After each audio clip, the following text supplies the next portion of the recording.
I'm the junior manager here at the restaurant. I'm supposed to walk you through the job as our new security guard. From your resume, I can tell that you're already a well-experienced guard. But, it's protocol, so I have to walk you through the basics anyway. So, let's get started. We have security cameras all around the restaurant, and if you bring up the camera panel, you'll be able to view the feed from each camera by pressing the camera buttons on the minimap. Now, our lights are always off during the night, obviously because it'd be a waste of power to leave them on all night. So to actually see something on the cameras, you can activate the camera system's night vision mode. You activate night vision by clicking on the button of whatever camera you're currently viewing. So for example, say you want to see what's on camera 1. You bring up the camera panel, you click on the button that says Cam 01, and then to use night vision, you click on Cam 01 again. Once night vision is activated, you can click on any of the other cameras and view them with night vision as well. And you turn it off the same way you turn it on. Now, night vision takes more power than regular vision, so make sure you use it sparingly. Your first priority as a security guard here is to keep an eye on the animatronics. Those are really expensive machines, and we do not want them stolen. And you keep an eye on them through the cameras. We have quite a few animatronics here at Candy's. There's of course the cats Candy and Cindy, there's Chester the chimpanzee, there's the penguins, just lots I tell ya. So, you also have 3 security doors in your office, each of which can be closed by pressing the door button by each door. These are here in case you're in some sort of danger, but personally I just use them to shut myself off from the world when I need a break. But don't let me be a role model on that one. You need to remember that closing these doors takes power, and the longer they're closed, the more power they bring. Now, I know that sounds kinda backwards, but you have to trust me on that one. I think it's something about the doors having an automatic fail-safe feature in case the power gets cut off, so they open up if there's no more power. All I know for sure is that they do use more and more power the longer they're closed, so you don't want to keep them closed for too long at a time. Now, the reason I keep mentioning the power is because the restaurant uses a backup power generator at night, which only has a certain amount of juice in it. So anything from viewing the cameras to using the security doors takes power. You can see how much power you have left on the computer on the desk in front of you. Try not to run out of power. If you do though, you won't be stuck in the office since the doors will always open up anyway. Oh, and one last thing. The animatronics aren't completely turned off at night, so they might start walking around a bit. But just be careful not to let any of them into the office, cause we have stuff in there we don't want damaged or anything. Though, don't bother with the ticket booth door, they won't attempt to get in through there. That should be all. You'll hear from me again on your next shift. Have a good night.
a note today to gather some intel on the animatronics from the other employees, just to get a list of the issues we've had with them. They've written down some stuff here for you, so let's see. Alright, so obviously the animatronics walk around at night, you know that by now. They try to get to places they shouldn't be. Yep. They act weird after dark. Yep. They don't like adults. I mean, I suppose. They always seem nice around children. Around us employees, they just kinda stare at you. I always thought they just hadn't been coded to interact with anyone other than children. But some of the other employees have felt threatened by them now and then. But I know that some of them are also superstitious morons. So who knows if they just became scared when the animatronic looked at them in the eyes or something. Anyway, one last thing on the list here. The last penguin interferes with the system. There's a sentence I never thought I'd say. We have these penguin animatronics as waiters. They take people's orders and whatnot. We used to have 3 of them, but 2 of them broke down and haven't been fixed yet. I think they're referring to the 3rd penguin that still works, or, well, apparently it doesn't quite work. So yeah, definitely don't let him into the office. His presence alone could probably destroy our systems. Well, that'll be it for now. I'll be sure to leave another message for your next shift.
I see.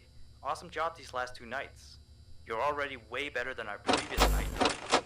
He didn't even stand 2 nights before he brought a wrench to his shift and tried to destroy one of our animatronics. The animatronic in question is the blank character, the one in the drawing room on camera 11, I think. Yeah, I'm surprised he still works. And despite the holes and the fact that his left arm and the back of his head is missing, the kid still really likes him. Anyway, ever since that day, Blank's been acting almost more strange than the other animatronics. Like, among other things, he seems to have developed this fascination with getting into the office through the ticket booth. And I guess he can't see the glass or something.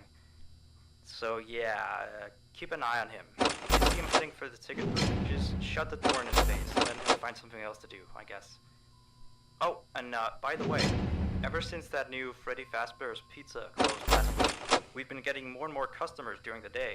So next week, if you're up for it, we could use you on the day shift. Think it over. We'll talk later.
So real quick, we had an old animatronic version of Candy, but before we got these new shadows. Anyway, he was supposed to be out of commission ever since he was involved in this incident with a customer. An adult customer, luckily. Not a child. Not that the children aren't safe here, that's not what I... Anyway, our technicians tried to fix him up for some time, and he wants me to warn you that old Candy might start walking around as well. He should be in parts and service. That's camera 10, I believe. Keep a real good eye on him. He's quite big, so just be careful around him. That's all. Keep up on the good work. Oh, and I heard you took the day shift off. Nice.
Alright, so real quick, we had an old animatronic version of Candy, but before we got these new shiny ones. Anyway, he was supposed to be out of commission ever since he was involved in this incident with a customer.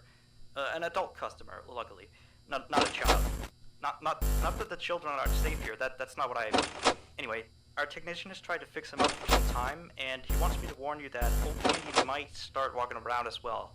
He should be in parts and service. That's camera 10, I believe. Keep a real good eye on him. He's quite big, so just be careful around him. That's all. Keep up on the good work. Oh, and I heard you took the day shift offer. Nice.